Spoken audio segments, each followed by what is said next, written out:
Mark Soper is a union actor who grew up in Chicago. He then joined the military, had a 21-year career. He served in Germany and Korea, trained troops and saw combat in Desert Storm, Desert Shield.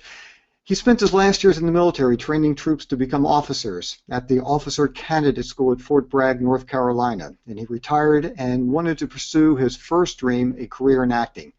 So Mark decided to become a talent agent in 2009. He started as the booker for TV and film. Soon after taking over the TV film division at Carolina Talent, he was asked to oversee all booking. And in 2010, he took over the position of agency director.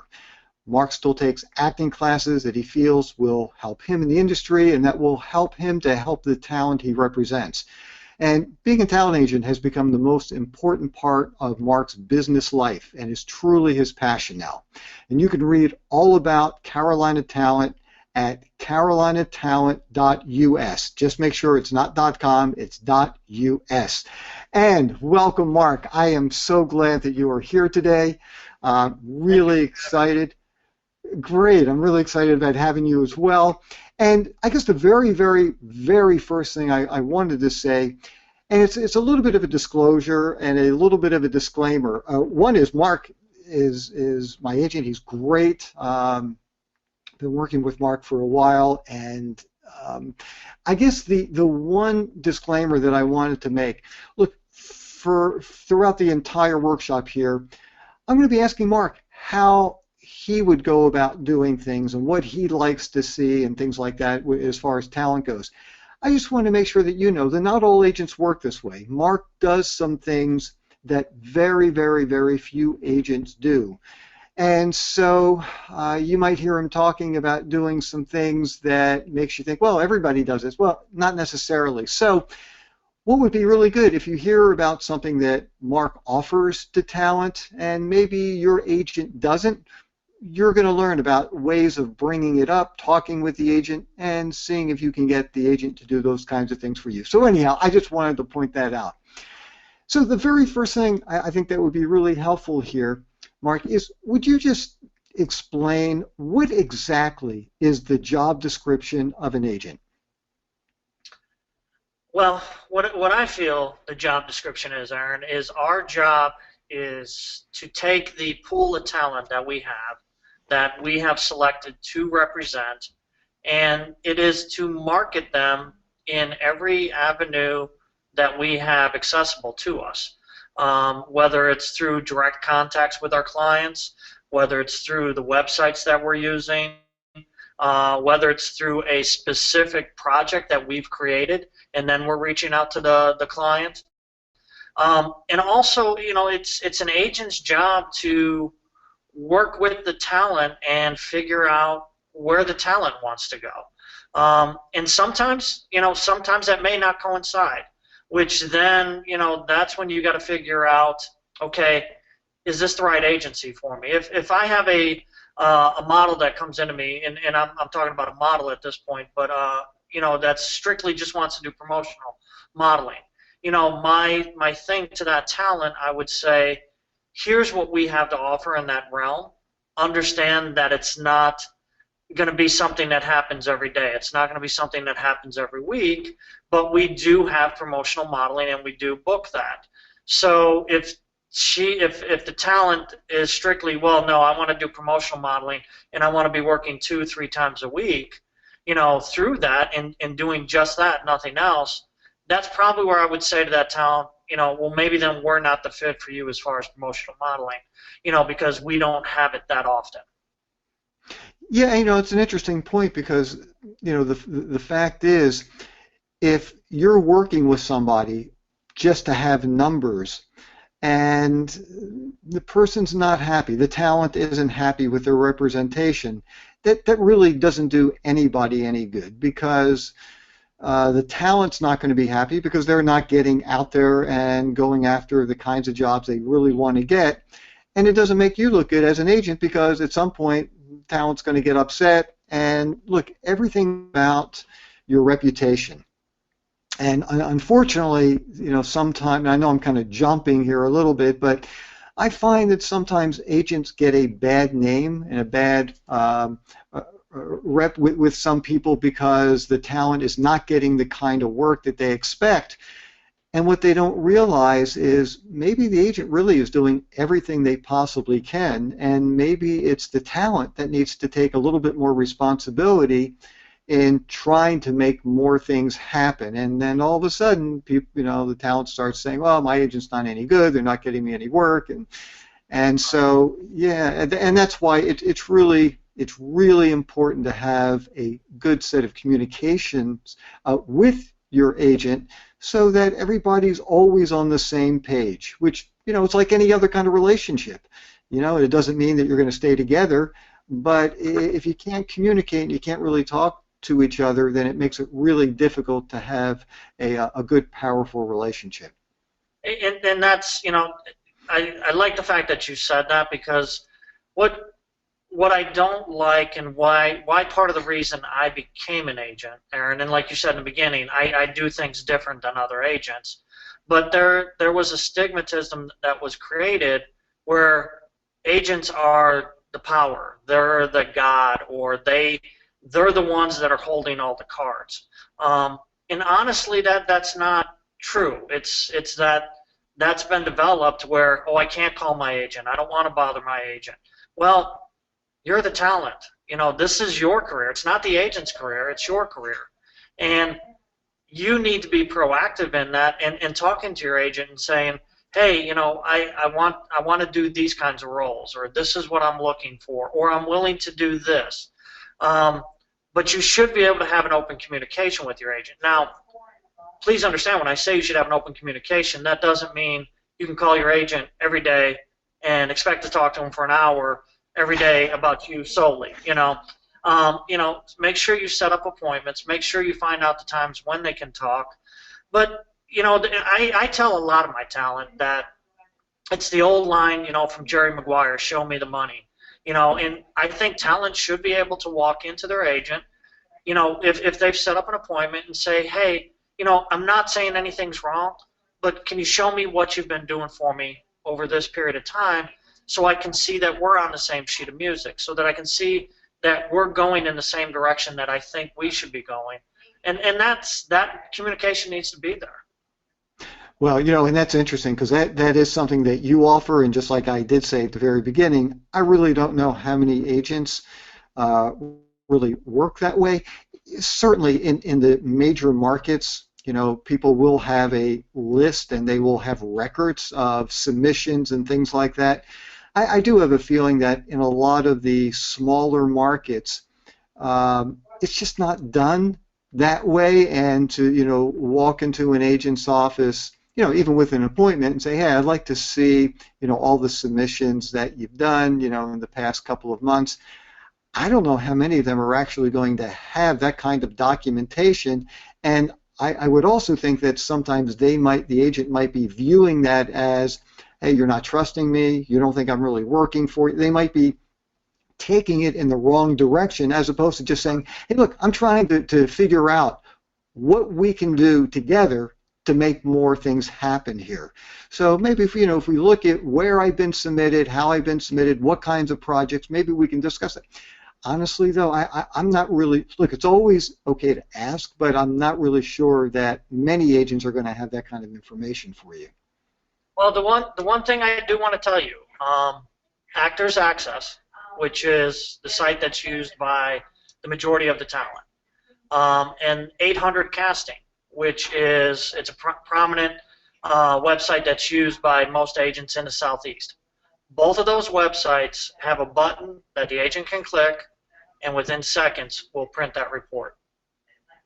So in that sense, they do have access to it. They just don't like to share it. But like you said, also, you've got to be very diplomatic. You don't just storm in and say, I got to see what you've been doing for me and all that. Just say, look, I want to see, what it is that you're submitting me on, so I can get an idea of the roles that you think I fit. Which brings me to a prime example, the conversation that me and you had one time, when you said, Mark, I'm being submitted for this, but I don't see myself as that role. Where I see myself more as this role, And me and you had that conversation, and I agreed. I said, you're right. I don't see you as this one role, but I see you as this role. So, if those conversations aren't had, if you don't discuss that, that could be an issue. Yeah, actually, and that's a good point. And that's really interesting, though, about 800 Casting and Actors Access. I didn't realize that, basically with a flick of a button. Well, now people will know. So I'm curious, so when somebody wants representation with you, with Carolina Talent, what exactly is the process that you use, and would you find that it's pretty similar to the way that most agents do it, or do you have a different way of having people submit to you? Well, I think the majority of the agents do the same kind of thing that we do. That you have an open registration, you send your material in. Based on the material that we receive from you, then we make a decision. Is this somebody? Excuse me 1 second, Mark. When you say an open registration, so basically you mean like an open call where you are making an announcement, we are going to see new people on this day, during these time periods? Right. That's what a lot of agents do. We actually don't announce our open call. We actually make people pre-register and submit information to us, and then if we have an interest, we invite them into that open call. But some agents. Excuse me, I was just going to say, so that's done on your website? Correct. Okay. And now some other agencies, they just say, look, we hold an open call this day every month. Or every week, and it's from here to here, and you come in and you show up. The reason we don't do that is, to be honest with you, and this is going to sound bad, but my time is really valuable, and if I were to do just an open call, and I get a bunch of people that I never would have even wanted to look at to begin with, I feel like that's a waste of my time. So I make sure that I pre-qualify people before I'll spend the time to sit down with them. Actually, that's not a bad thing to say and doesn't sound horrible. To me, that seems like a smart way to run your business because, look, your time is valuable, and you don't want to spend it with people that you know that you wouldn't have an interest, in working with and representing. So why not spend your time more wisely so you can devote it to the people who you do want to work with? So that does make sense. So, okay, so then people come in and then you will actually meet with them personally. Well, we do two things. If they pre-register and we invite them to an open call audition, basically what we do is we have them come into the open call audition. They have paperwork that's already been pre-filled out that we've sent them. They bring in their headshots. And for the models, they bring in either their comp cards or their portfolio. We then review that information. Then I stand up in front of everybody and I tell them what would be expected of them from us should we offer representation to them. So, I explain the fact. Yeah, like what kind of things would you mention? Okay. So the first thing I mention is one, we don't do in-house photo shoots. We do not do workshops. Basically, if they come on board, their responsibility will be to have a photo shoot. We do have a list of photographers that we give them. These are approved photographers by us, and go through that list, figure out which photographer they kind of like based on their prices, and then they'll have to set up a photo shoot. If they have photos that are within a year old and that they've had done professionally already, what we ask is that they give all those photos to us either through a digital service or a website, so then we can go through all those photos and pick which photos work best for them. We also do tell them then the printing of their marketing material, that's going to be their responsibility. So headshots are going to be their cost. Comp cards are going to be their cost. I explain the cost of the 800 Casting website, which is the one website that we use that does require a fee. It's a monthly or a yearly fee. The nice thing about 800 Casting is you can have as many agents on it, and you're still only paying them one price. So that's a good thing. And it's a very nominal fee as well. It is, and they grandfather you in to whatever price you come into. I have people that are on there that are still only paying $19. So and now it's up to what, $70 if you. No, actually, I think it's only around $49 if I'm not mistaken. Yeah, $49 for the basic. But if you do the full-blown one where you have unlimited everything, it's 79. Oh, okay, right, Yeah, right. Okay. yeah. So that's the most cost. But then, like I said, and then I tell them, that's their responsibility. That's going to be what's required of them. And we do tell them we do one class. We require everybody to take one class with us. It's an orientation class, which is a 4-hour class. But once they take that class with us, we then, and this is where you're going to talk about other agents don't do this. We then, once they take that orientation class, we will do all their demo reels for them. We will do all their auditions for them. And we will create that kind of demo reel stuff based on, like with you with your House of Cards and, Gotham, I'll help you put that together to create a demo reel at no cost. That's pretty incredible. And so during the orientation, what kind of things do you talk about there? Oh, we go through everything. It's a 4-hour class. I talk about all the basics, what some of the terms are, things that they should know going into either auditions or bookings. So we talk about what are residuals, what is being part of the union, what's part of not being in the union, right to work state. We go over model walking, runway walking. I go over, how women should walk, how men should walk, how kids should walk. We go over photo posing. I explain to them the difference between a paid photo shoot that they are paying for versus a photo shoot in which they are being booked on, and that the difference, the different aspects of what they should expect, what the photographer should expect. We go over how to audition. We go over how to tape your audition. We go over live auditions.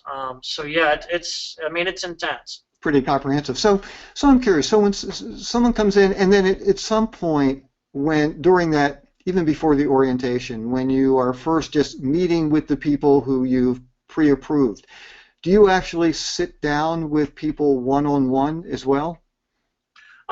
So during the open call, once I give my little speech, we then have everybody walk a runway. We have everybody do a quick photo posing. Then we have everybody, no matter what they want to do, we have everybody do a cold read of a commercial. Then, for the people who are interested in acting, this is key. If you come to me and you say you want to be an actor, and then I say, okay, show me a monologue, and you say I don't have one, guess what? You've just lost a couple points on my scoring system on whether I'm going to bring you on as an actor. So, but then we have them do a monologue, and then we release them. I do meet with people one-on-one, but people that I meet with one-on-one have to come through either a referral or they've been recommended to me, or possibly there's somebody that I know that's with an existing agent, and they're kind of saying, well, I'm not really happy with my agent, and I want to switch agents. And I honestly, when somebody says that to me, the first thing I ask them, I say, well, let me ask you this. What is it that you don't like about your agent? Because if I'm doing the same exact thing, there's no sense in you coming to me. Because you're going to be unhappy there too. So, yeah. So I guess like one of the things that I'd like to know about, first of all, do people know ahead of time that when they come in for that kind of open call thing, that they are going to be asked to do a monologue, or? Yes. Okay, so that's something they know about ahead of time, so that if they don't have one, they know, hey, I better go out and start working on a monologue. Right, and I send them an email that spells out everything that they'll be doing at that open call. And most of the time, Aaron, everybody that we invite to the open call has a minimum of 1 week notice prior to coming. Got it. Okay, so that would give people time to at least, start working on something. Now, is there anything that you can think of that somebody might do or say during that time period that makes you think, nah, I just don't think this is going to be a good fit for us. I'm really just not interested. Or maybe something that just makes you think, yeah, wow, I definitely want to work with this person. Yeah. I always tell all my talent, I quote them and I say, always understand whenever you're going in for a go-see, an audition, whatever it is you're going to do, okay, in this industry, that the minute you step on the grounds of where you're going, somebody's watching you. And the best sense to get of somebody is when they don't think you're watching them. So one of my key things is during the open call, I always sit downstairs at the door, letting people in. And something that will make me not bring you on no matter what is if you park in a handicapped space and you're not handicapped. You know, that to me is just, you know, the parking lot's wide open. So, but in the terms of the industry, things that will turn me off or put a negative light on something, if you walk into the room and you're rude to the other contestants, or not contestants, but talent that's auditioning, if you downgrade somebody else while you're here, you know, oh, well, I don't know why you brought those pictures. Those pictures are horrible. You know, those kinds of things tend to turn me off because, honestly, that's what's going to happen when you're on set. And I hate to say it this way, but when you're on set and you do something wrong as a talent, yeah, they remember you for that day, but they remember that it was Carolina Talent that sent this person. And that hurts my reputation, and that hurts our reputation, and it hurts the other talent that we have representing. You know, I was just going to say, just to jump in, that's such a great point because that's something that a lot of actors and models don't think about. And you hit the nail right on the head. It's you're not only representing yourself, but you're also representing your representative. And yeah, I mean, if you don't show up on time, you're not prepared, you're doing things that you're not supposed to be doing, you're acting unprofessionally, that could hurt everybody who is being represented by your agent, because if it happens a couple of times, then people are going to stop working with that talent from that agent. So that's a really important part for people to think about. Yeah, and something we do, Aaron, which is it's kind of key in our open audition. We tell everybody that the audition starts at 2, and at 2 o'clock we turn off all our phones and we lock the door. And if you're late, you don't get in. And I understand sometimes traffic happens. Sometimes maybe you didn't quite expect all the traffic, and there may be things that play in as to why you don't get here at 2. But if you're one of those talent that you're supposed to be here at 2 and you didn't make it, be man enough to send me an email or call and say, hey, look, I messed up. I wasn't there at 2 o'clock. Is there any way I can come to the next one? And if you do that, that's one to me. That's one showing that at least you own up to the mistake. And 2, I will invite you back to the open call. But if it's one of these where you get upset because I told you at 2 o'clock I was locking the doors and then I don't let you in, then that's one of those things that I look at negatively. As far as positive, the positive things that I see when people get up is, and this is something that a lot of people don't understand, but if you're getting ready to do your monologue or your cold read of a commercial, and let's just say the butterflies and the nerves take over, and you mess up, stop, start again, and just like nothing ever happened. And if talent can do that, that shows me a lot.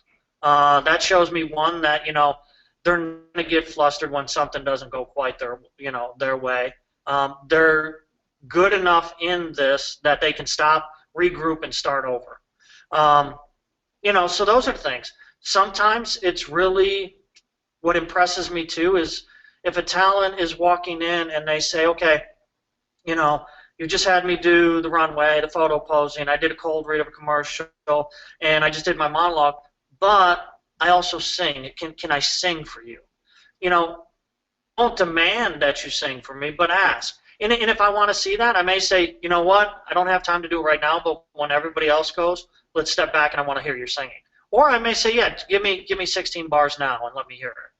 So, just owning yourself is a really, really good thing. And something that you said that I just wanted to touch on a little bit more, when somebody struggles, whether, it's at an audition, on the set, and even if it's when they are, performing for you, if you see that they can handle a tough situation and that they're not going to just break down, they're not going to have a hissy fit, they're not going to run out of the room, that they can really take care of themselves. Right. Even when things are pressurized, that's got to be a clear message to you. Hey, this is somebody I feel like I can trust, somebody who I know I can work with, someone who's on a set is not going to embarrass themselves or me. And, Right. you know, not to suggest somebody should, you know, start goofing up on purpose and, you know, No. just to show you they can handle it. But I would think that that really does mean a whole lot to you as, you know, their representative. And sometimes, Aaron, you know, during the open call, somebody may they may perform, and they may perform well. And you know, and I'm not going to go into my scoring stuff, but we have a system that we use that gives us an idea that when we're sitting down later, looking at everything, how we felt about that person at the moment, a little bit later, and how their performance was. And sometimes, you know, after we've gone through that whole process, and then we look at the talent that we currently represent, and I say, okay, 15-year-old Caucasian girl, she's not quite the height for modeling, but she has interest in modeling. Her monologue was okay, her cold read was okay, but nothing spectacular. She didn't wow me. And we already have 10 girls in this category that are kind of like, will be her competition. Sometimes we say, okay, you know what, let's not give this person the go-ahead. Let's go ahead and decline them for representation and see if they come back. And if they come back, let's see if they did better than the first time. Does that make sense?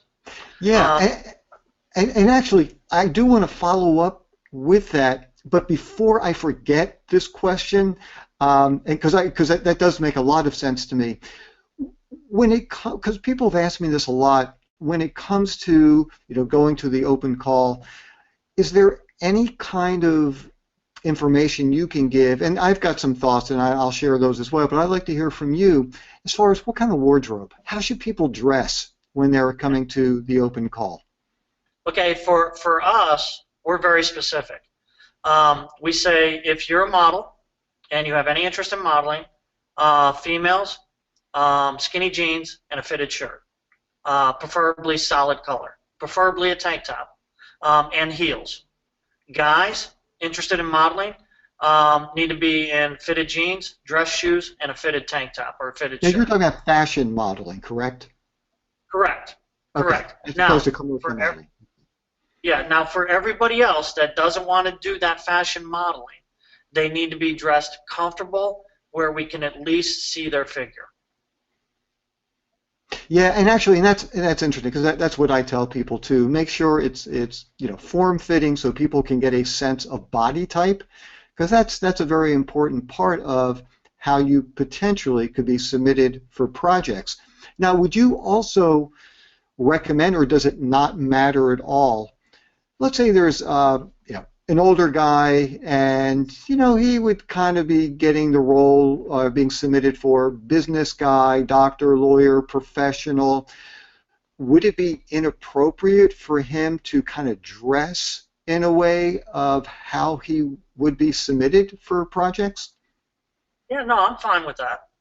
Yeah, I like I said, in the sense of, let's just use you for an example. Okay, let's say you were just starting to get into this business now, okay, and you had no experience, and at your age and at your look, you would be more of a professional. I wouldn't expect you to come in skinny jeans and a fitted shirt and strut the runway. You know, that isn't what I. And if you did that, I would probably go, oh my gosh, this is probably a loony bin and we don't need him. So yeah, so for you, you know, if you came in a sports jacket, you know, button-up shirt and dress pants, yes, I think that's more than appropriate for an open call audition, where you really don't know, you know, yourself, but you feel like this is what I would be going for.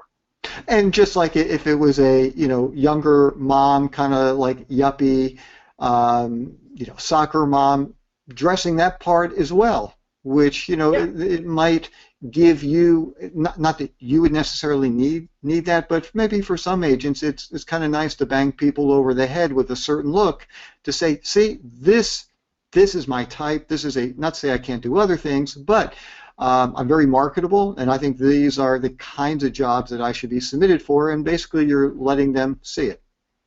Yeah, oh, most definitely. Most definitely. But okay, I just wanted to get that out. So getting back to what you were talking about before with somebody coming in, maybe not being 100% ready right now. So you are okay with people resubmitting at some point? I assume, would that mean with a different headshot at some point, or? No, it doesn't necessarily have to be a different headshot unless, and you have to understand, most of the time the submissions that we're getting, a lot of the people are not submitting professional headshots because they're brand new to the business. So, and that's okay with you. And that's okay with me because I would rather you submit a non-professional shot to me because you haven't done anything yet, and then once you're on board with us, we direct you in the direction to get the appropriate headshot with the appropriate photographer, done the right way. Why spend $100 on a photo shoot and printing 10 comp cards, and then nobody ever wants to represent you? So in that sense, I would look at that. Someone who's been in the business, yes, I would like to see a professional headshot.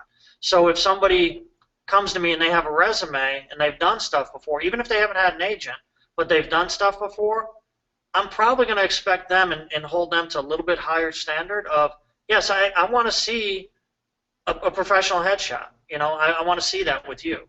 But the one thing that we do when we tell somebody that we don't want to represent them at this moment or at this time, we do ask that they wait 3 months minimum. And you actually do let people know that you are not interested in representing them at this point? Once again, some of the things that I do that nobody else does. Yes, we let everybody that attends, we send them a personal email one way or the other. Wow. Yeah. That's pretty incredible.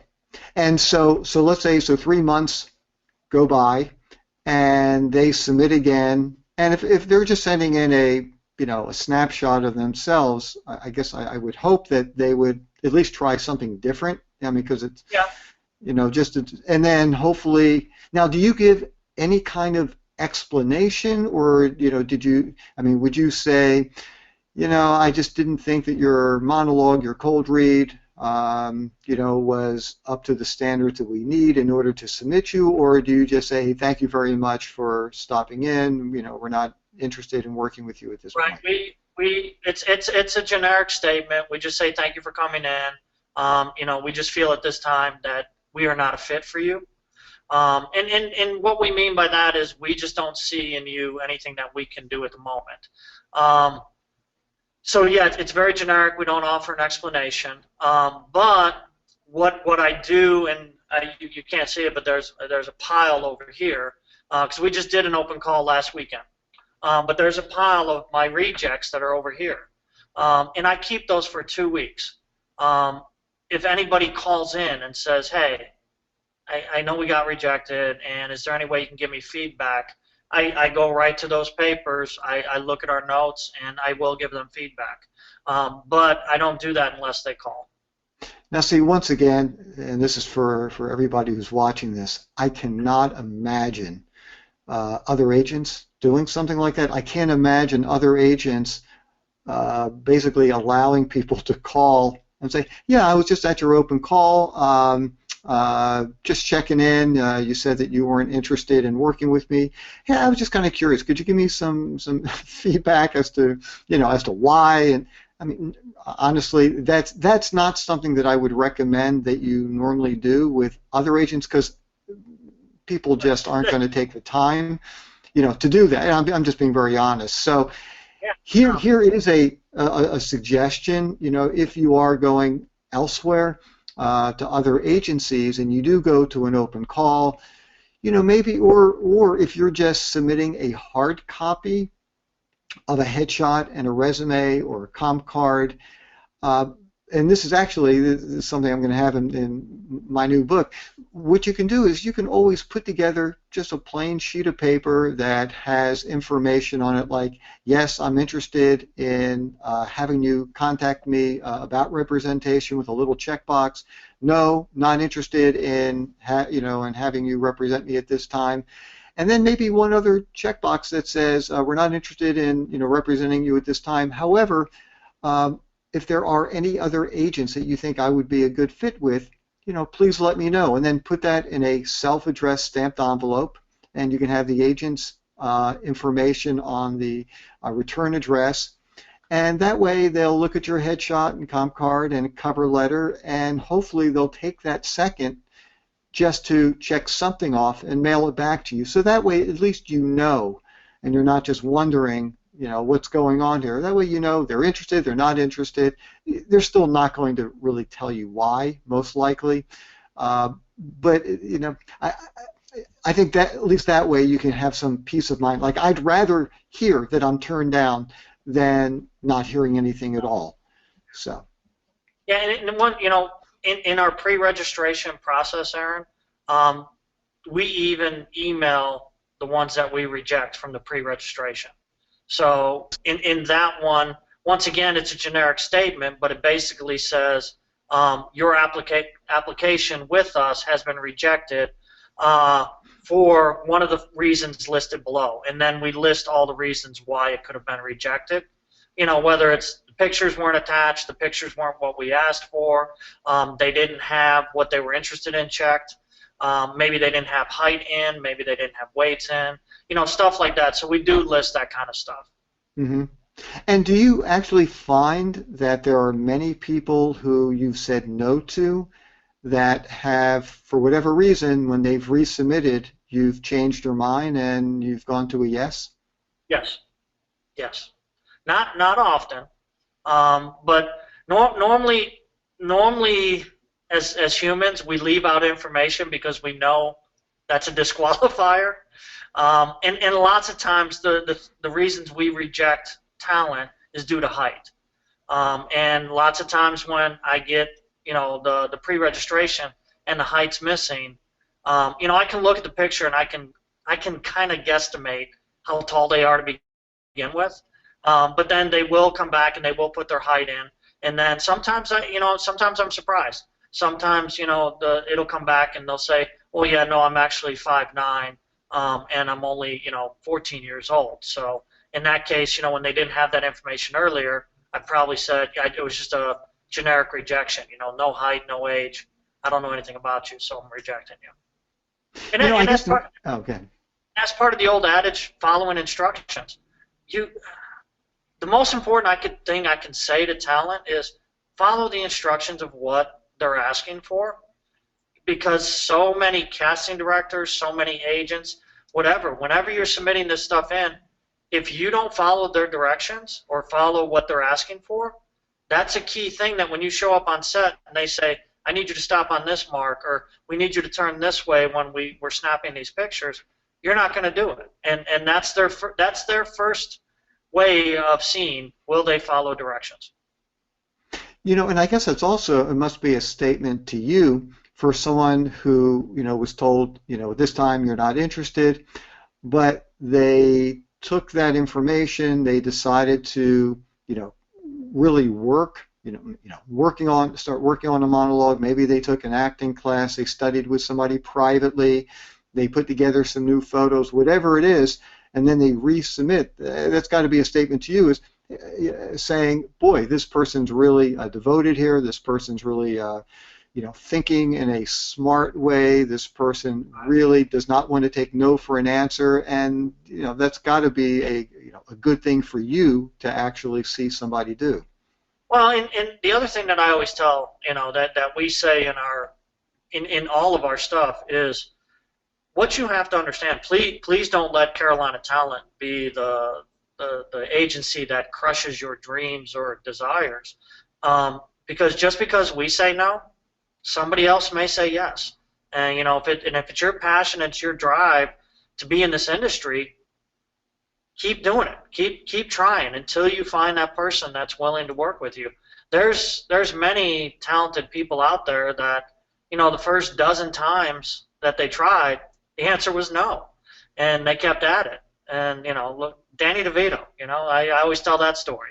He auditioned 116 times before the first person said yes. So. Yeah, and actually, I remember also hearing story. I didn't know those kinds of numbers, but when he moved to LA and he was knocking on agents' doors and he was saying, "Yeah, I want to be a TV star, a movie star," Right. and they looked at him, and here's a guy who's like 4'10", Yeah. Yeah. 4'11", something like that, and people would just laugh. And Yeah. and this guy not only went on to have an amazing career, like on the TV show Taxi and tons of movies. He also has a incredibly successful production company and has produced lots of TV shows as well as movies. And so, yeah, I think that's a really important thing for people to remember, that no doesn't mean never. And I Right. think that's a really important adage to always keep in the back of your mind. Now, you also might want to listen to what people have to say. If they're telling you why they're saying no, and you keep hearing that, then you might want to kind of take that in a little bit and see, well, maybe I do need to make some changes. But anyhow, I think it's really important because, look, everybody has something specific about them, and maybe there's something quirky, something a little bit unusual about you that nobody else is really seeing, they don't get, you don't fit in.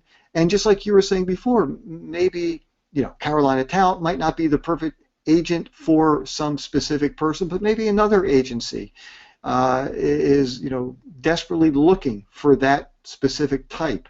And so, yeah, I mean, certainly do not give up on your dreams just because a couple of agencies have said no to you, just like going to some auditions and not booking the job, and then thinking, well, I just don't think I can really work in this industry. But that's a whole other topic, all unto itself, about auditions. I don't want to really get into right now. Well, let's talk one thing though. How many times did you audition for House of Cards before you got this amazing role of Michael?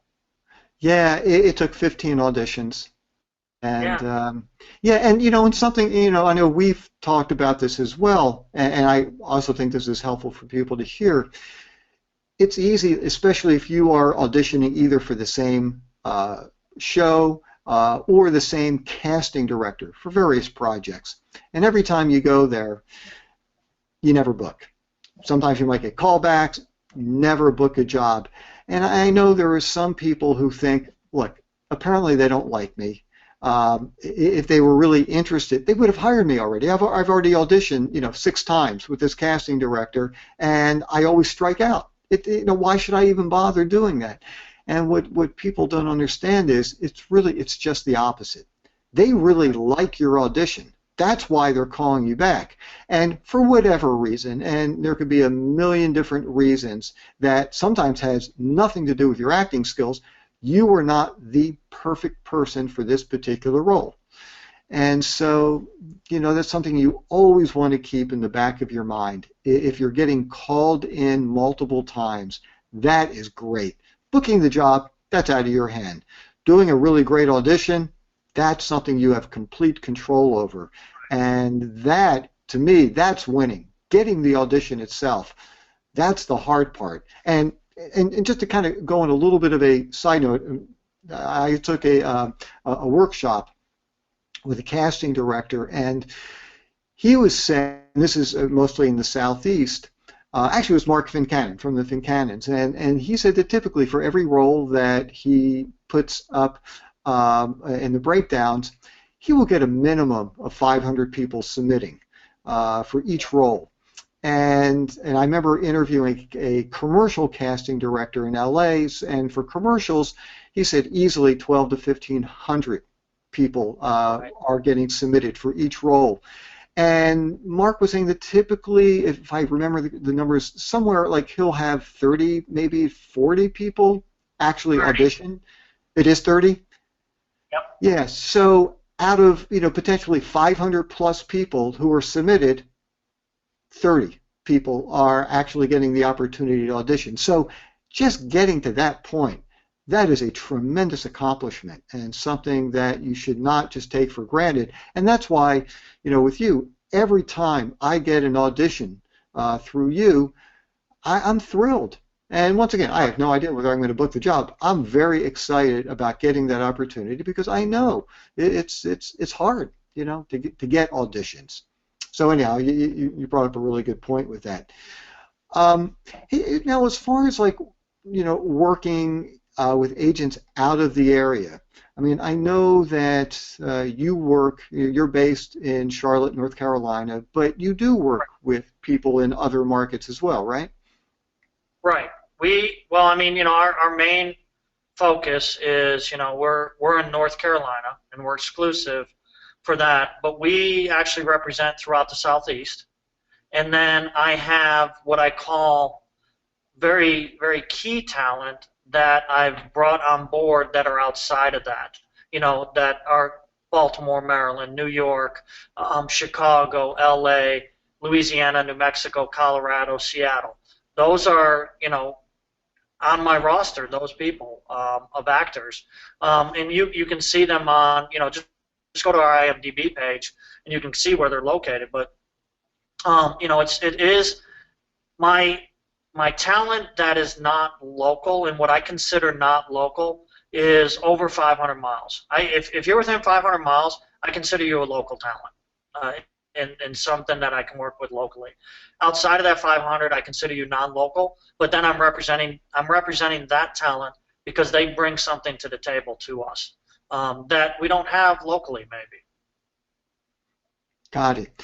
And so if somebody is searching for an agent outside of their area, I guess some of the things that they have to keep in mind is that if you really want to work with them, you have to be prepared to be able to get to that location. If they are, submitting you for jobs in their particular area, in most cases you're going to at least have to be able to get there for callbacks. I mean, sometimes you do get booked directly from an online audition that gets uploaded, but typically you've got to be there if they like your audition and now the director wants to see you. So that is something to keep in mind. But just in a more general kind of term, if somebody does try to find representation, well, I guess really whether it is local or outside the area, and if they are sitting down, let's say they do submit and the agent says, yeah, I'd like to sit down and talk with you, are there some questions from the agent's perspective that you would like to hear from the talent that might make you think, yeah, this is an interesting person, I like the way they're talking, I like the questions they're asking, and once we finish with that, I'd also like to hear maybe some of the questions that might make you think, nah, I don't think I really want to work with this person. So why don't we start with the positive ones first. If you were sitting down with somebody and somebody is wanting to talk with you about representation, are there any questions that you would like to hear from somebody? Yeah, I mean, the one thing I always want to hear from a talent is what are you as an agent, what are the key things that you're working on in your market? Who are the casting directors that you're working with? Who are the clients that you're working with? Because then that shows me that you're taking an interest in who I'm working with and trying to find out, do you fit into that? So that's... Excuse me, Mark, I just wanted to ask, would you say that most agents would be willing to give out that kind of information? I mean, don't know. Especially with clients, they might think, well, I don't want to talk about who I work with all the time, who books actors and models for me directly. I wonder if that one would be a little bit trickier than just asking about casting directors. Yeah, well, here's the reason I say that is because when I was on the other side, Aaron, that's the question I always asked. I always went into an agent and I said, which of the casting directors are you working with? What projects are you working on? And what are some of the clients locally that you work with that you would see me being a fit for. I'm not asking you to tell me who specifically you're working at. So if I know you're working with Belk, and I know you're working with the NASCAR Hall of Fame, and I know that you're working with the Fincannons in Wilmington and the Fincannons in Atlanta, and you work with Jackie Birch, and you're working with Erica Arbold. If you tell me that, I'm not telling you anything that I can't go on your website and see, but I just want to know, are you going to have that relationship with me, to kind of figure out, hey, can we work together? Can we market you together? Well, you know what? You added a little tag at the end of one of those statements that I really liked, which kind of softened it a little bit. Instead of just saying, well, who are some of the clients you work with? I like the way you put it. Who are some of the clients locally that you work with that you think I would be a good fit with? Oh yeah. Because that way it doesn't sound like you're just trying to be an investigative reporter here and find out their secrets, but you're really trying to find out, look, is there work for me with this person, in this particular market? And I think that was a really, really good point. And another thing that I like a talent to do, if a talent comes to me and they say, so, I'm looking for representation, and I came across your information, and of course we're sitting here now and discussing.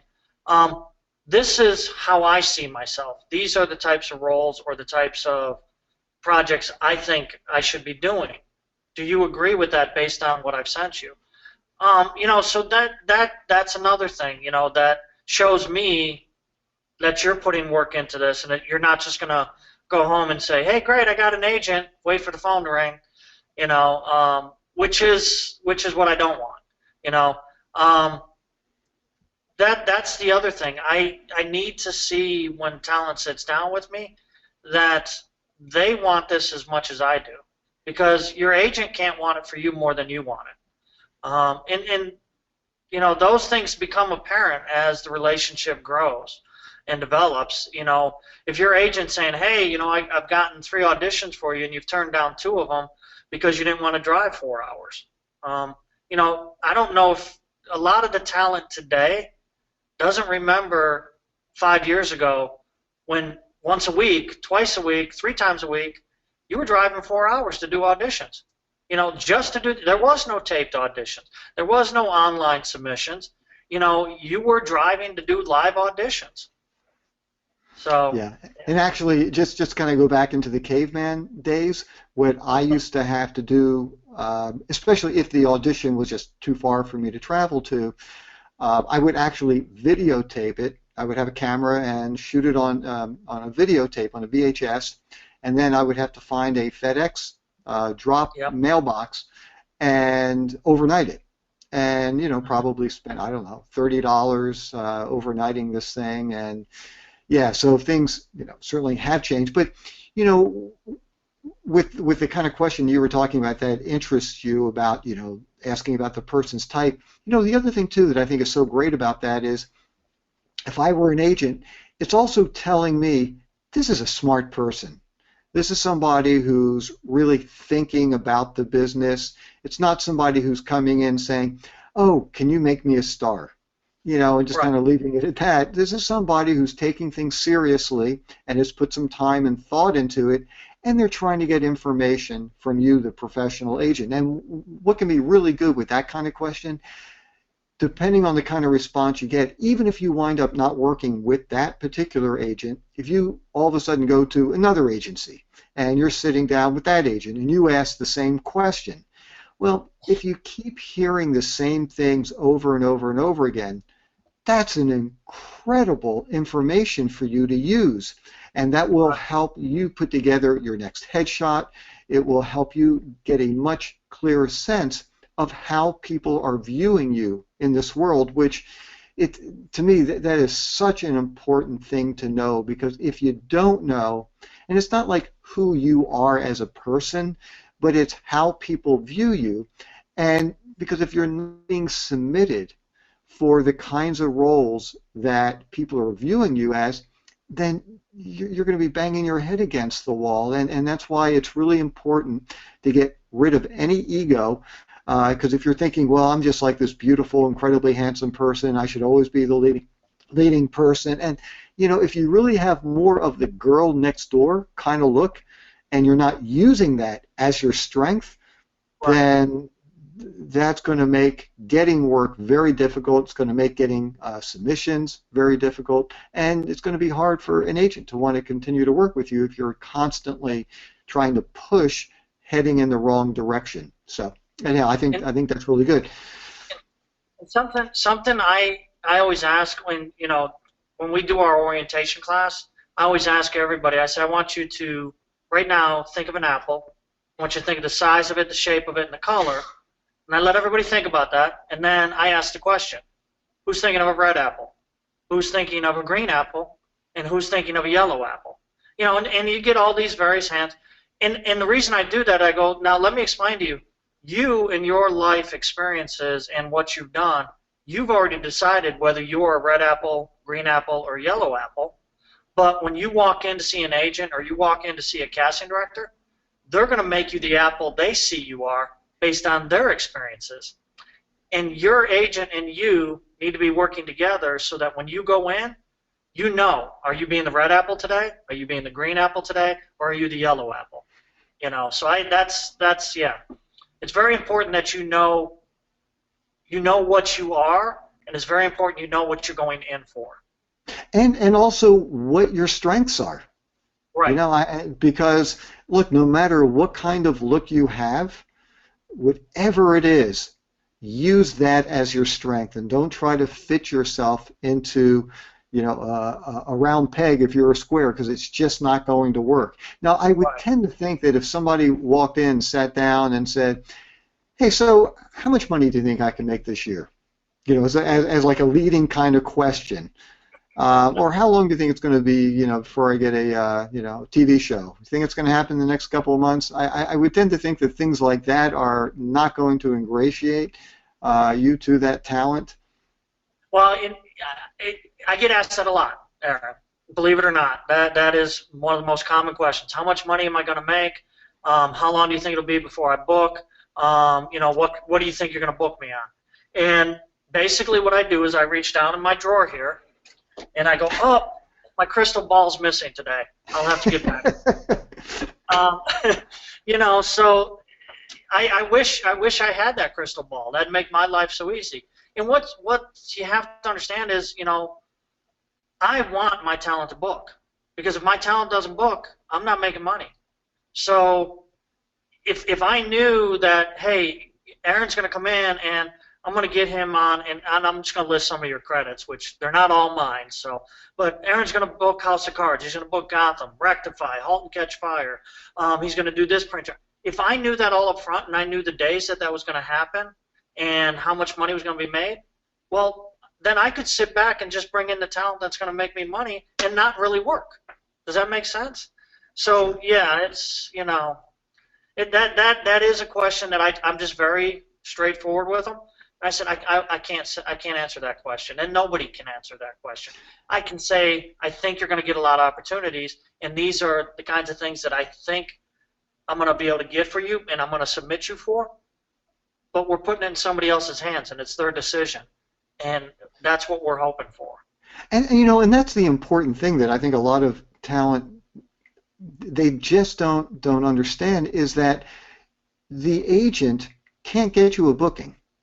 The agent can submit you for something and hopefully get you the audition, but then it's out of the agent's hands, and it's up to the talent to do whatever they can do to try to get the booking. So, I mean, what I always share with people is all you can ask of your agent is to submit you. You know, look, once you get the job, and, you know, then you're talking about negotiations and things like that, but that's really all you can ask, because that's not in the agent's hands. And to protect you. And to protect you. And what I mean by that is, if at any time during the process of your agent submitting you, you're auditioning, and red flags start popping up. And the reason I bring this up, because this happened to us yesterday. Well, it happened to us this week. The week before, we had submitted some people on a project, which it was supposedly legitimate, had a casting director, everything. We submitted people. They got live auditions. They drove down to Atlanta. once they got to Atlanta, I started hearing the horror stories. They're unorganized. My name's not on the list. It looks like a bunch of people are just coming off the street. It's in a warehouse, blah, blah, blah. So then they auditioned, and then Monday, instead of those people calling me to book my talent, they started calling the talent directly. And luckily, because I have such great talent, my talent said, hey, I'm getting notified from this guy. This is what they're wanting. And I said, okay, what you need to do is you need to respond back to them. They need to go through the agent. Give me the information. I'll reach out to them. So I did do that. I reached out to the people that were contacting them. I said, hey, this is a list of my talent that you've contacted. This is who I am. This really needs to go through me for the booking. We need to set this all up. I need to see deal memos, deal sheets, all this stuff. And I started going out. Not once did they contact me, Aaron. They kept contacting the talent. And, of course, my talent kept sending it all to me. So I reached out to the website that we had gotten this off of, which is one of the big websites that we use, and I notified them of what was going on. And they said, wow, this casting director, we've never had an issue. And I said, look, I'm not saying it's the casting director because their name never came up. But it was the people underneath and the people doing the project that's the issue.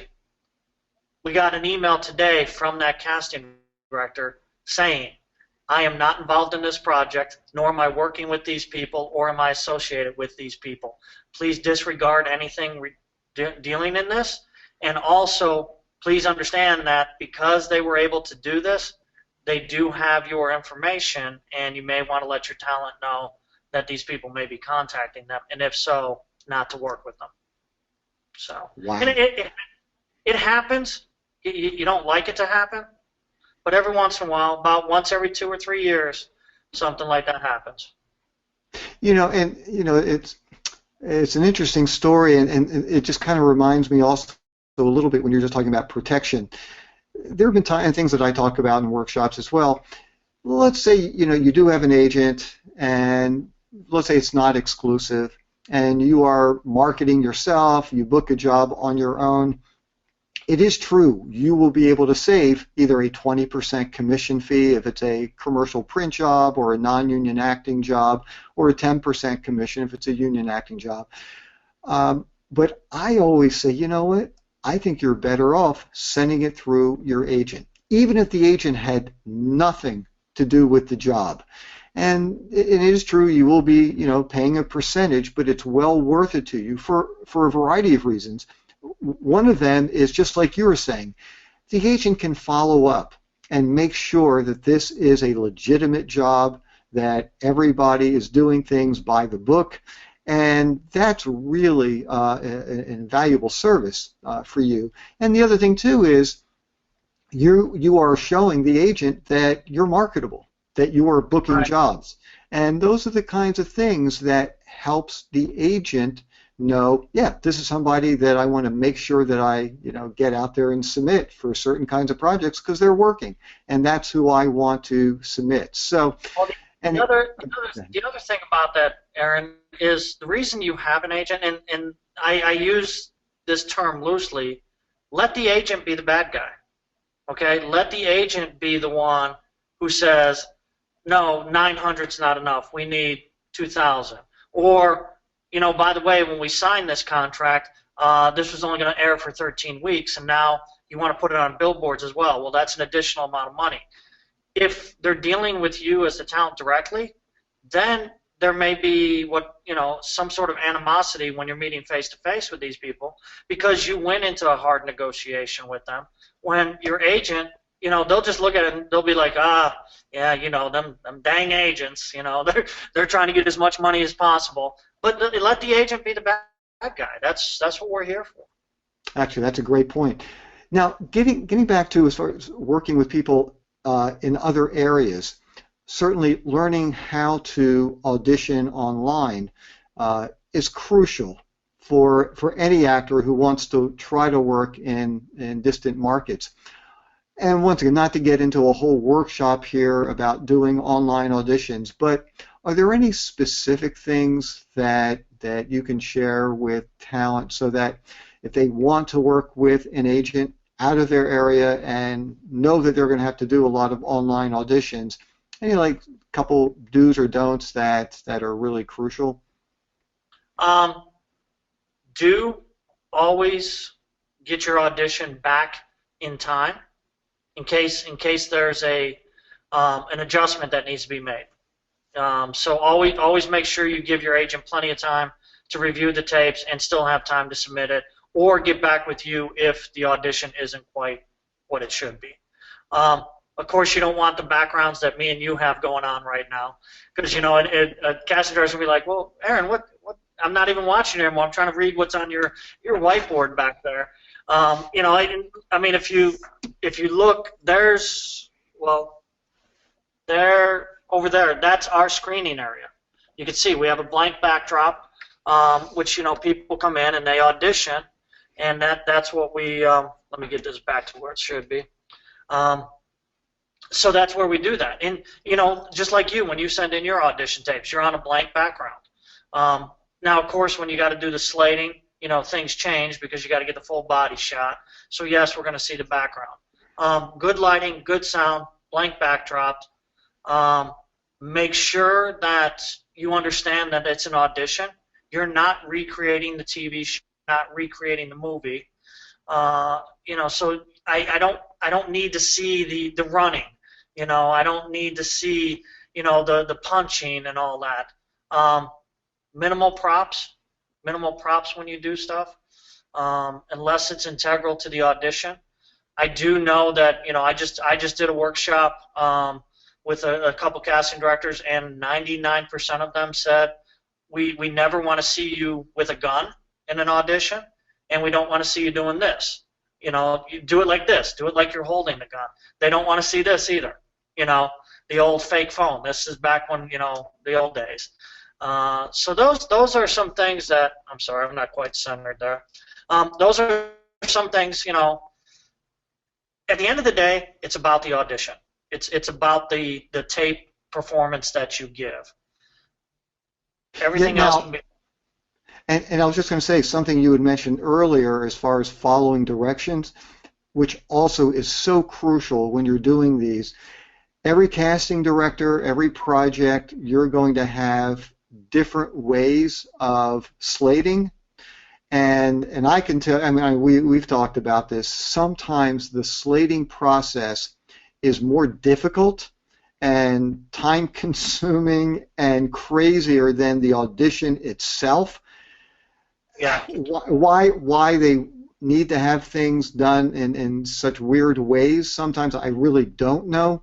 But the important thing that I do know, and you have stressed this, is that, because you've heard this from the casting directors, that if you don't follow their specific directions as to how they want the slate done, they might not watch it. That's right. That's right. And so, go ahead. I mean, I am so particular about following their instructions, Aaron, that and I don't expect this from the actors, but this is me because I'm the one that ends up the one who's finally putting the audition tape into their system, whatever it is. But like if they say that files need to be named like this, and they give me an example, and all their letters are capitalized, I make sure that all my letters are capitalized. You know, if they're not, if they're just normal type, then I go with normal type. But if a casting director took the time to make sure that when they did the example, everything was capitalized, I'll take somebody's tape, I'll see it, I'll rename it so that everything's capitalized and send it in. You know, and that's just me. That's just me. A lot of other agents probably don't get that nitpicky, but I don't want any reason why my talent is not looked at, no matter what, no matter how small it is. Well, Mark, some agents don't even look at the recording, and you just submit it, and they have no idea what it really looks like. I mean, I know that for a fact with some agents. So you are in a different kind of category. And the other thing too, and once again you've mentioned this to me, and I've also heard some casting directors say this. If you have a deadline where the submission has to be in 4 days, you always say, look, if you can, get it to me as soon as possible so I can go through it and then submit it as quickly as possible, because I have heard that sometimes they'll start looking at tapes and they'll find somebody and they'll go, this is the person, and they're not even going to bother looking at anything else. So if you can. Well, just real quick, and this is where your agent should know this. This is the key about your agents. Jackie Birch reviews auditions on a rolling basis, and she'll book when she finds. Craig Fincannon and Mark Fincannon will review on a rolling basis. Lisa May Fincannon, she says, no, I wait till the deadline, then I start watching. So, with Lisa May, I know I have time. With Craig Fincannon or Mark Fincannon, I know that I've got to submit them on a rolling basis. Yeah, and so it's always important that, look, sometimes you just can't get to it until a certain date, but if possible, don't wait until the last minute, and especially for someone like Mark, who will go through it very carefully, and if he sees something in the audition itself that he's not happy with, he'll contact you and say, look, I think you need to redo something here because I think you can do it better, or it's not bringing out the performance of the character that I think that should be there. And so you want to give yourself time just in case you submit something, you thought it was okay, but your agent doesn't, and this will give you a little bit more flexibility to do it again. Well, I will tell you, last week, one of my talent thought they were being funny, and they actually, in the middle of their audition, they said, Mark, I hope you don't send this one. This is a test. And then they went back to the audition, and I called them up and I said, why did you do that? And they said, well, I just wanted to see if you were watching the audition. And I said, and what if I didn't? What if I had just submitted that? What if for whatever reason, what if I hadn't watched that? And they're like, well, Mark, I know you better than that, and I thought you'd find it funny. And I said, well, I did find it funny, and luckily I am the one that does look at them all. I said, but also it kind of made me feel like you were testing me. And they said, well, and I said, okay, that's fine. It's sometimes your agent does need to be tested, but I don't know that I would risk an audition to test them.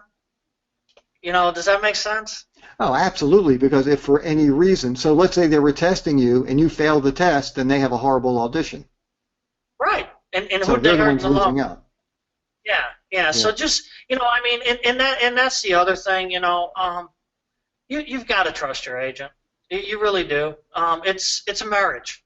And that brings me to this comment. I don't like all my talent every day. And it's a relationship. Sometimes I get mad at some of my talent. Sometimes I'm not happy with some of my talent. Does that mean that the next day I'm not promoting them and I'm not out there, batting for them? No. It just means whatever situation that happened at that point, I had an issue. And I do try to talk we, as an agency, we try to talk to all our talent when we have an issue. When something comes up, when we feel like they did something that maybe they shouldn't have done, or they blew off an audition. I had a gentleman who not more than 3 weeks ago was complaining that he wasn't getting enough auditions, and then last week I got him an audition for a very huge project, and he just said, you know what, I'm not going to audition for this because in the end I don't feel like they're going to pick me anyways. And so I had to sit down and talk with him. I said, Are you still in the game? Do you still want to be in the game? Do you still, want to do this? Because if not, then let's part ways. But if this is just an isolated moment, okay, I can live with that. We all go through them. We all go through slumps. But that's where you need to talk.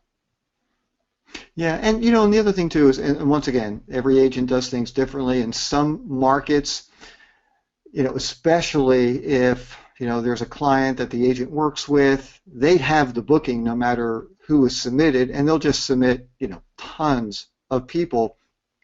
Sometimes even if you're not really right for the part, they just want to show, well, let me give somebody an option of something that's like really far away from it. But I know, like with all the things that you do, you're submitting, and it's the casting directors who are saying, yes, we want to see this person for this particular role. And I know sometimes I've gotten some and I've thought, really, this is really for me? And I think, well, I wouldn't guess that, but the fact is, somebody else said yes. So, of course I'm going to do it. And sometimes I've been surprised at some of the roles. I mean, and here's a perfect example. It was for a show, and I actually got cast as a bouncer at a strip club. And this wasn't all. This was like a few years ago. And I mean, I was thinking, you got to be kidding me! I'm not the bouncer type at a strip club. But the guy liked my read, and I tell you, with the right wardrobe, and my hair was slicked back, and it worked. Yeah, it seemed to work on the show. So anyhow, That's good apple, trust. green apple. I'm sorry. Oh yeah, actually, that's a perfect example of that. Yeah. So are there many people that you do drop from the agency, and what would it take for someone to get dropped by you? There's a couple different things that the key things are, you show up on set, you don't act professional, you lie, you don't do what you're supposed to do, saying that the agent, we the agent, didn't tell you all the information when we have it in writing that we did, so. Yeah, don't show up on set and say, well, my agent said I was only going to be here 4 hours, when you know it's a 10-hour day and you got to leave. Those kinds of things will get you dropped. Most of the time, if a talent has a reason for not auditioning, and it's not like a common thing. Like if every other audition you're saying, oh, family emergency, or I just can't make it, or I can't get off work, then I'm going to look at and reevaluate how we're representing you, and maybe say, you know what, from this point forward, I'm only going to represent you on things that I can give you notice to and that you can say yes to, versus the actor's access stuff where you don't have any idea until you get it, and then we're discussing how do we make it happen. So if those are the kinds of things that can get you dropped. Bad attitude, and what I mean by bad attitude, is coming in and saying, well, you haven't done anything for me, or I just you need to, you're just not doing what I think you should be doing. Well, okay, there's a different way about having that conversation. Don't come in demanding. I'm not demanding from you, so let's make it a conversation. And then there's times, Aaron, where I'll just look at a talent and I'll say, you know what, we're not doing right by you. And what I mean by that is you have talent and you should be booking, and for whatever reason, what I'm doing is not working, and I haven't gotten you an audition, I haven't gotten you anything. And I'm offering to you that I'll release you so you can go somewhere else and hopefully do better. So I do have that. Another thing that will get you dropped from us is going behind our backs and signing with another agent. That is a conflict. So signing with an agent in North Carolina when we're exclusive for North Carolina. Exclusive for North Carolina. Another thing is if you sign with another agent and then all of a sudden that agent's calling me saying, we are now the mother agent and this is what you need to do. Well, and I didn't sign up for that. I wasn't part of that discussion. If I was the first agent, I should be part of that discussion and we should figure out how this is going to work with all of us. Not all of a sudden you're a bigger agent, I'm taking over. If that's the case, go to that agent and let them handle it. Yeah. So those are a couple of things. Sure. And I was just thinking, the very, very top of our conversation, I was asking you about, what exactly does an agent do? Something that just popped into my head. I want to ask you a follow-up question to it is, in a lot of ways, you also act as our therapist. and so, it'd be interesting. I'd like to hear your thoughts. So let's say there's a an audition, and you submitted somebody. They go to the audition. It's a big job, or for whatever reason, it's a really important thing, for the talent, and they don't book it. Or maybe they get a call back and then don't book it. Um, any suggestions on what you would like from an agent to be hearing from the talent? I mean, I'm assuming, you don't want to hear the talent calling you and saying, the casting director and the director, they were just horrible. They didn't give me a chance. They were telling me one thing and then having me do something else, and I was just uncomfortable in there. I'd be curious to hear what kind of things you would like to hear, or maybe even not hear from the talent when they find out that they're not getting the job. And that's even assuming, because normally, just in case people don't know, we normally are not told. The talent's not told, hey, you didn't book the job. Normally, if you booked it, you hear from somebody. If you didn't book it, you just don't hear from them.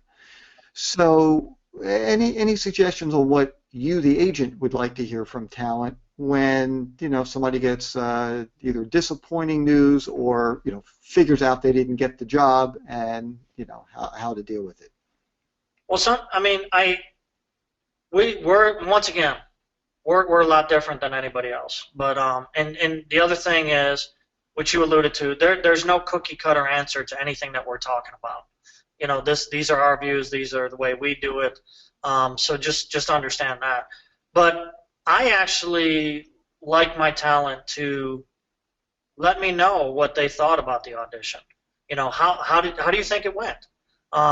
If I'm seeing the tapes and I'm sending in the tapes, I'm already seeing your choices, so I know what you did, so I don't know that. But on a live audition, I'd like to get feedback from my talent saying, hey, I went and did the audition. This is what they had me do. This is what I did. This is how I feel. You know this as much as I do. The audition that you go in and you're like, man, I nailed that one. You know what? If they don't book me, they're crazy. That's the one you never book.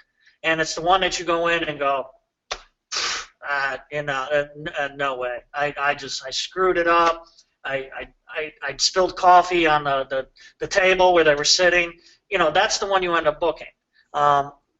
So I like to have the interaction with my talent, especially on the live auditions, for them to call me and say, hey, this is what I did. This is what I think. By the way, this is what they had me do. That gives me an insight to you and how you operate, which then helps me better market you as well.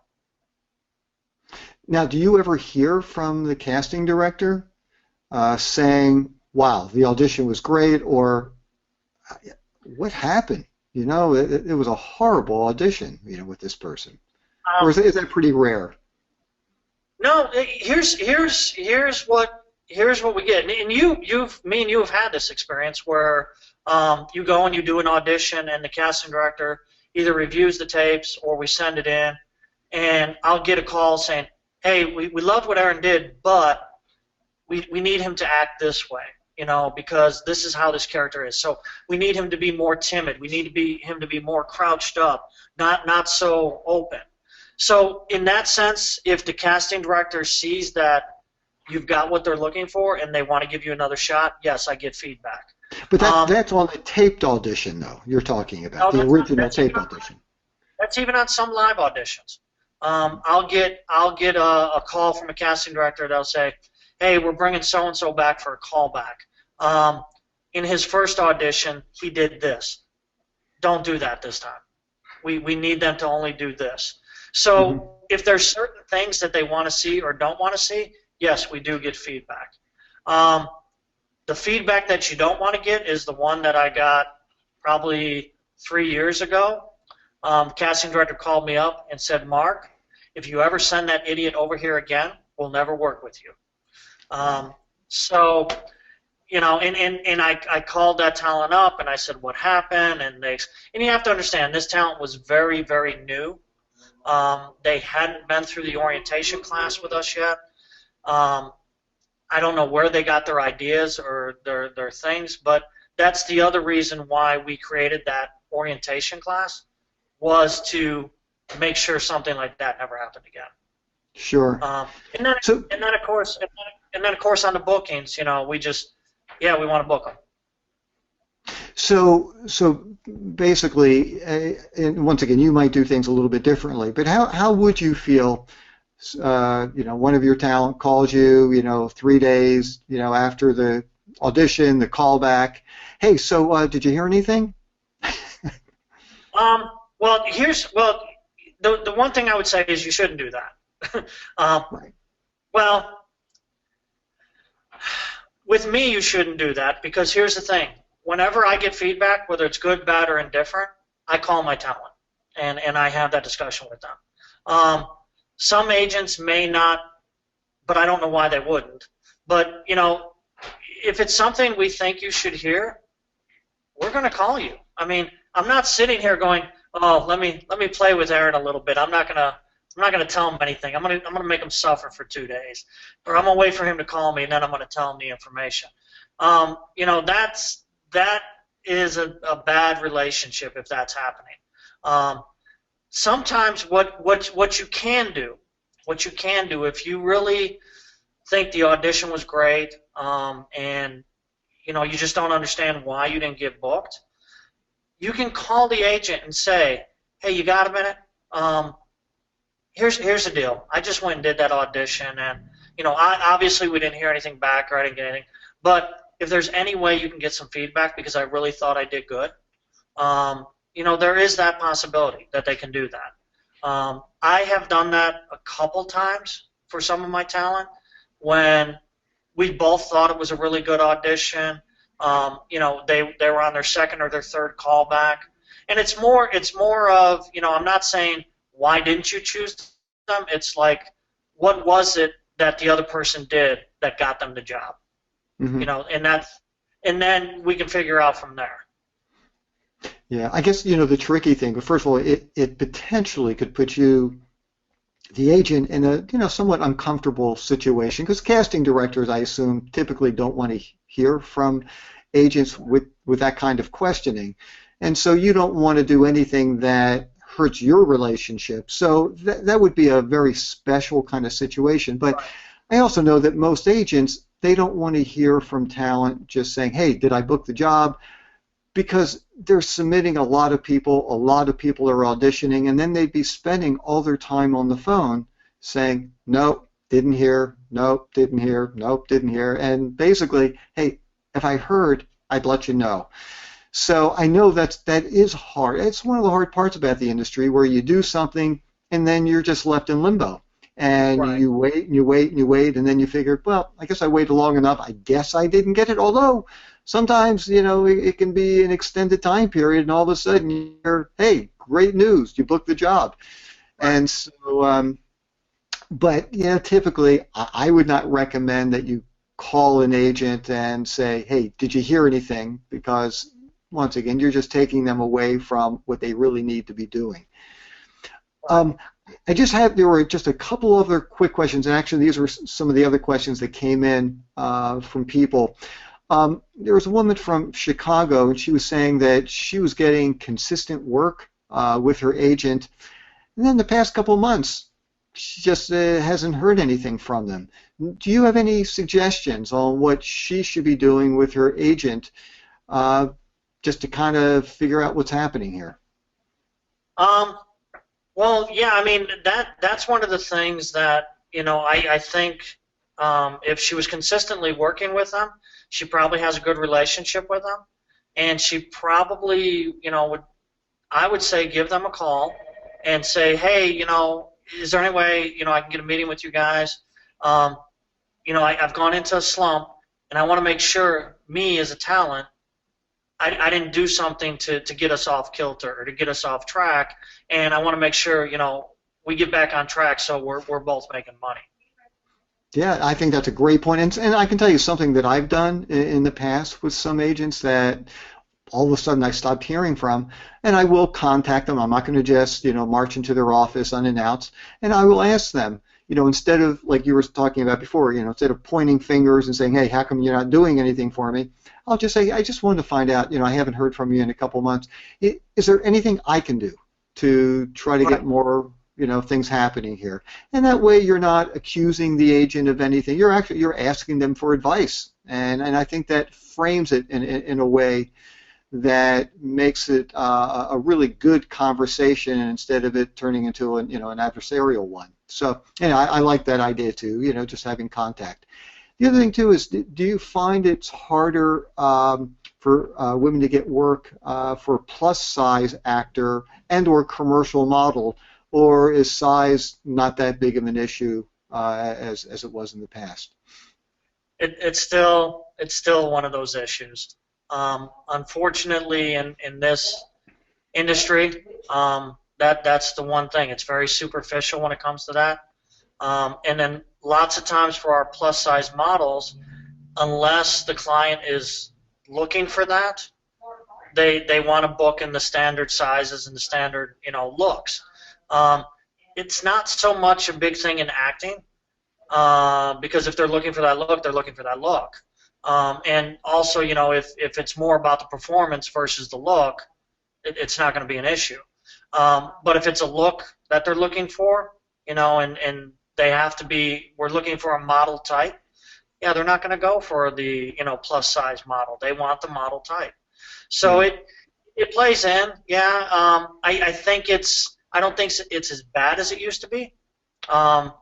You've got a lot of people, in the industry these days who are not leading men and women by looks and sizes, who are doing very, very well. Yeah. Well, Mark, I'm going to wrap this up. First of all, I just have to say just how much I appreciate you taking so much time out of your busy day and just sharing this incredible information with everyone. And once again, for people who would like to get more information about Carolina Talent, it's just Carolina Talent actually, wait, it's dot. Help me out US. here. Carolina Talent.us. Yeah. .us. Okay, just wanted to make sure I got that one right. Actually, it's going to be at the bottom of your screen anyhow. But anyhow, listen, thank you so much. I really appreciate it. And, hey, I look forward to talking with you again soon. All right, sounds great, Aaron. Thank you so much. Sure. Wow, that was incredible. And like I was saying at the very top, Mark is great. He's just... Not only is he a great agent, he's also just a great person and someone that I trust incredibly and have had some just wonderful dealings with. Just to let you know, I've got another great workshop happening again next month. And if you are interested, I do set aside 5 days each month to work with people privately online. And so if you would like to learn more about my mentoring sessions, just go to howtoactandmodel.org/coaching, and that's .org/coaching. And if you're not a Season Pass member yet, it's a great program to be in. You will have access to all 12 workshops. You will have access to me every month with our meetup sessions, get over $2,300 worth of bonus materials. And just go to my website, howtoactandmodel.org, and in the upper right-hand corner you'll find the banner. Just click on it and you'll get all the information. This was wonderful. I learned a lot, and can't wait to talk with you again soon.